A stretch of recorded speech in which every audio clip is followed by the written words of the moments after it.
Hello friends, एक बार फिर स्वागत करेंगे आपके अपने यूट्यूब चैनल जीडीएस जी के क्लासेस में। तो दोस्तों, आज के इस वीडियो में हम आरपीएफ एसआई कांस्टेबल के लिए top important questions GK GS के देखेंगे, जिसमें आपके काफ़ी ज़्यादा इंपॉर्टेंट क्वेश्चन होंगे। साथ साथ इसमें प्रीवियस ईयर के भी क्वेश्चन आपको देखने को मिलेंगे। तो साथ में बने रहिए, साथ में जुड़े रहिए। शाम को 7 बजे डेली आपको आरपीएफ एसआई कांस्टेबल अपडेट की जाएगी, डेली क्लास। तो शाम को 7 बजे देखना ना भूलें। यूट्यूब पे जाइए, सिंपली सर्च करिए जीडीएसजी के क्लासेस और ज्वाइन हो जाइए हमारे साथ। तो चलिए स्टार्ट करेंगे आज के पहले क्वेश्चन से दोस्तों, कि पहला क्वेश्चन क्या है कि मोहिनीअट्टम नृत्य का संबंध किस राज्य से है। ये देखिए, आपके एग्जाम की दृष्टि से काफ़ी ज़्यादा इंपॉर्टेंट क्वेश्चन है मित्रों। तो जो आपका मोहिनीअट्टम नृत्य है, इसका संबंध होता है आपका केरला से। ठीक है, सही उत्तर हो जाएगा यहाँ पे विकल्प बी, कि मोहिनीअट्टम जो शास्त्रीय यानी क्लासिकल डांस है, यह आपके केरल राज्य से संबंधित है। तो विकल्प हो जाएगा आपका विकल्प बी राइट आंसर। अगला क्वेश्चन देखिए, केंद्रीय अंग्रेजी एवं विदेशी भाषा संस्थान तथा इंडियन स्कूल ऑफ बिजनेस कहाँ पर स्थित है। इसको भी आप वेरी वेरी इंपॉर्टेंट के लिस्ट में करिएगा। तो केंद्रीय अंग्रेजी एवं विदेशी भाषा संस्थान तथा इंडियन स्कूल ऑफ बिजनेस, ये जो है आपके हैदराबाद में स्थित है। तो सही उत्तर हो जाएगा यहाँ पे आपका विकल्प ए, कि केंद्रीय अंग्रेजी एवं विदेशी भाषा संस्थान तथा इंडियन स्कूल ऑफ बिजनेस आपके हैदराबाद शहर में स्थित है। ये आपके एग्जाम में पूछ सकता है, ठीक है, और काफ़ी ज़्यादा इंपॉर्टेंट है, तो इसको ध्यान दीजिएगा। अगला क्वेश्चन है कि भारत में परमाणु ऊर्जा आयोग की स्थापना कब हुई थी। बात करेंगे भारत में परमाणु ऊर्जा आयोग की, तो ये अगस्त 1948 में इसकी शुरुआत हुई। और भारत में जो परमाणु ऊर्जा के लिए जनक के रूप में जाने जाते हैं, तो होमियो जहांगीर भाभा। ठीक है, होमियो जहांगीर भाभा। ठीक है, ये जो हैं ये भारत में परमाणु विज्ञान के जनक के रूप में जाने जाते हैं। तो इस क्वेश्चन का राइट आंसर हो जाएगा डी, कि अगस्त 1948 में परमाणु ऊर्जा आयोग। देखिए, परमाणु ऊर्जा आयोग और परमाणु एक और है, ठीक है, विभाग की स्थापना, तो दोनों में अंतर है। तो परमाणु ऊर्जा आयोग 1948 में अस्तित्व में आया और परमाणु विभाग जो है वो बाद में आया। ठीक है, तो कन्फ्यूजन नहीं होंगे। तो भारत में परमाणु ऊर्जा आयोग की स्थापना 1948 में हुई थी। होमियो जहांगीर भाभा इसके अध्यक्ष है।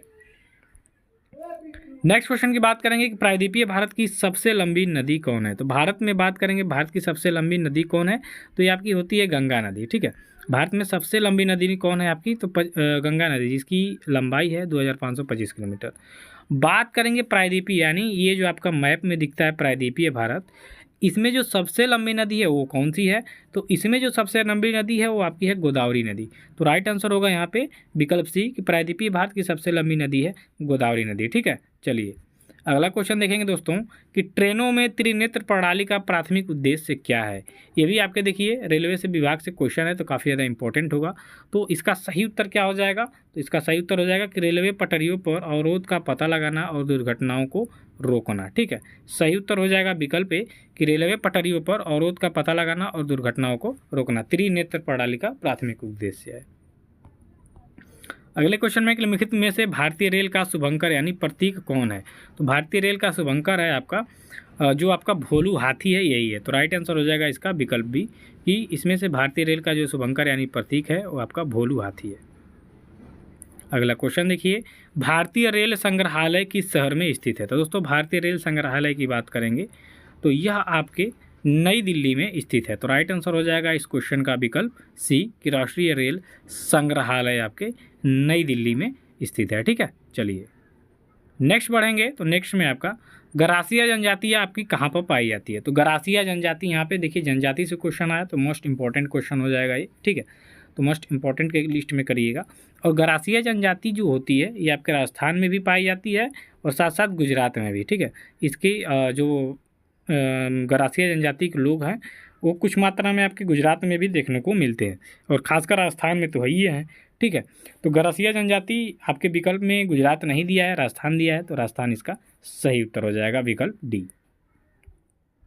अगले क्वेश्चन में है कि संयुक्त राष्ट्र सुरक्षा परिषद के अस्थायी सदस्यों का कार्यकाल कितना होता है। तो देखिए, ये संयुक्त राष्ट्र सुरक्षा परिषद में 5 अस्थायी देश हैं जिनके पास क्या है, वीटो पावर है। हमारे चाइना के पास भी वीटो पावर है। पहले भारत को मिल रहा था, लेकिन पंडित जवाहरलाल नेहरू ने दोस्ती का साथ देते हुए चाइना वालों को दिलवा दिया, ठीक है। तो यहाँ पे अस्थाई की बात हो रही है कि अस्थाई सदस्य, तो भारत जो है अस्थाई सदस्य है। तो जो अस्थाई सदस्य होते हैं उनका कार्यकाल होता है सिर्फ 2 वर्ष का, ठीक है। और अस्थाई सदस्य तो अस्थाई होते हैं, ठीक है। जो अस्थाई होते हैं उनको वीटो पावर है, और जो अस्थाई नहीं है, अस्थाई हैं, उनका कार्यकाल 2 वर्ष का होता है। तो राइट आंसर सी होगा। अगला क्वेश्चन देखिए, इंदिरा गांधी राष्ट्रीय कला केंद्र का मुख्यालय आपका किस शहर में स्थित है? तो इंदिरा गांधी, यहाँ पे बात करेंगे राष्ट्रीय कला केंद्र का मुख्यालय की, तो ये आपके नई दिल्ली में देखने को मिलेगा। तो राइट आंसर इस क्वेश्चन का हो जाएगा विकल्प ए कि इंदिरा गांधी राष्ट्रीय कला केंद्र का मुख्यालय आपके नई दिल्ली में स्थित है। नेक्स्ट क्वेश्चन देखिए, भारत में केंद्रीय एगमार्ग प्रयोगशाला कहाँ पर है? एगमार्ग जो क्वालिटी के बारे में बताया जाता है, ठीक है, एक प्रकार का हॉलमार्क दिया जाता है। तो केंद्रीय एगमार्ग प्रयोगशाला आपका कहाँ पर स्थित है दोस्तों?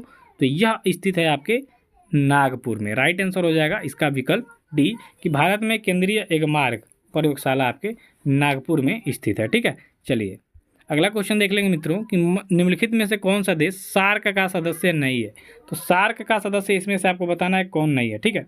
काफ़ी ज़्यादा इंपॉर्टेंट क्वेश्चन है, तो इसको आप ध्यानपूर्वक बताएंगे। तो इसमें से जो आपका मलेशिया होगा ये सार्क का सदस्य नहीं है। तो राइट आंसर हो जाएगा विकल्प ए, ठीक है। चलिए अगले क्वेश्चन की बात करेंगे। अगले क्वेश्चन में आपका कि जो आपका भारतीय पुरातत्व संरक्षण का मुख्यालय कहाँ पर स्थित है? तो भारतीय पुरातत्व संरक्षण का जो मुख्यालय है, ठीक है, यह आपके स्थित है नई दिल्ली में। ये भी नई दिल्ली में हो जाएगा। तो सही उत्तर हो जाएगा यहाँ पे आपका विकल्प बी। अगला क्वेश्चन देखिए, केंदुली मेला कहाँ पर आयोजित किया जाता है? तो दोस्तों केंदुली मेला की अगर जो हम बात करेंगे तो केंदुली मेला, ठीक है, जो केंदुली मेला है ये आपके पश्चिम बंगाल में लगता है, आयोजित किया जाता है। तो राइट आंसर बी हो जाएगा। आगे बढ़ेंगे तो आगे के क्वेश्चन में उगादी भारत के किस राज्य में मनाया जाने वाला त्यौहार है? अब देखिए तर त्यौहार से क्वेश्चन है तो काफ़ी ज़्यादा इंपॉर्टेंट है। तो उगादी भी आपके आंध्र प्रदेश से संबंधित है। तो राइट आंसर हो जाएगा यहाँ पे आपका विकल्प बी। अगला क्वेश्चन देखिए, लोकप्रिय लोकगीत कजरी कहाँ का लोकप्रिय है? तो कजरी की बात करेंगे तो सीधा सीधा आपके उत्तर प्रदेश से संबंध रखने वाला है, ठीक है, गीत। तो राइट आंसर हो जाएगा इस क्वेश्चन का सही उत्तर विकल्प बी। अगला क्वेश्चन देखिए, अगले क्वेश्चन में है कि विश्व के किस देश में प्राकृतिक गैस का सर्वाधिक भंडार है? तो प्राकृतिक गैस का सर्वाधिक भंडार आपको देखने को मिल जाएगा रूस में। राइट आंसर इस क्वेश्चन का हो जाएगा विकल्प सी कि विश्व के रूस में प्राकृतिक गैस का सर्वाधिक भंडार देखने को मिलता है। अगला क्वेश्चन देखिए, चियापास का पठार यानी मैक्सिको का पठार किस देश में? देखिए चियापास का पठार को मैक्सिको का पठार के नाम से भी जानते हैं। ये आपके किस देश में स्थित है दोस्तों? सीधा सीधा मैक्सिको को सही करेंगे, ठीक है, कि चियापास का जो पठार है मैक्सिको में स्थित है। डी होगा सही उत्तर। प्रसिद्ध खिलाड़ी प्रदीप नरवाल किस खेल से संबंधित है? तो जो कबड्डी, ठीक है, कबड्डी देखते होंगे वो जान जाएंगे प्रदीप नरवाल को, ठीक है, पटना पायरेट्स से पहले खेलते थे। तो प्रसिद्ध खिलाड़ी प्रदीप नरवाल आपके कबड्डी खेल से संबंधित है। राइट आंसर होगा यहाँ पे आपका विकल्प ए सही उत्तर हो जाएगा। आगे के क्वेश्चन में देखेंगे, रवि कुमार दहिया किस खेल से संबंधित है? तो रवि कुमार दहिया आपके कुश्ती से संबंध रखने वाले हैं। तो राइट आंसर हो जाएगा इस क्वेश्चन का विकल्प बी। नेक्स्ट क्वेश्चन की बात करेंगे कि इक्वाडोर की राजधानी कहाँ है दोस्तों? तो इक्वाडोर की राजधानी हो जाएगा आपका क्विटो। राइट आंसर हो जाएगा विकल्प सी।